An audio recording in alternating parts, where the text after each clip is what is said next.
If you are having a hard time reading your Bible and you are trying to grow in your walk with God, I have a few solutions I want to offer you. Now, obviously, we know if we're trying to get closer to God, we should be reading our Bibles every single day. But life can get busy and it can be very hard to find that time to sit down and read the Bible. The first thing I want you to consider is that there are lots of ways to listen to the Bible for free. There's apps you can download if you have Spotify. I'm assuming Apple Music. I'm a Spotify user. Spotify is better if you ask me. It is really nice just being able to listen to the Bible. If you're like me, you like to read it. I prefer to read it. But, at the end of the day, if you're just hearing the Bible, it's better than nothing at all. Like if you're hearing the Bible, but you don't have time to read the Bible, just hearing the Bible is better than nothing. You know what I mean? So like if you drive to work, if you are at work and you're sitting down, you just have time, put in like an AirPod or whatever, or play it in your car and you can listen to it.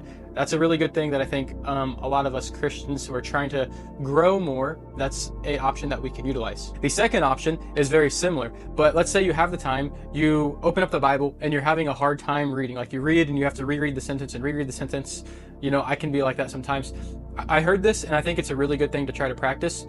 Play like an audio Bible. Like let's say you're studying the book of John and you're starting in chapter 1.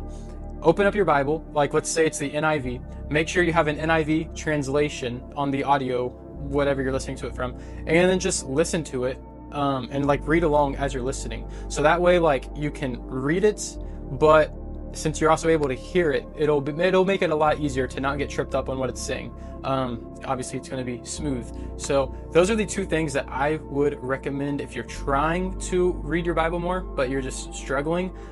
Use the sources. We live in a really cool day and age. So like we can absolutely use technology, social media, all these different things. We can use them to our advantage. So I just want you to think about that, and God bless.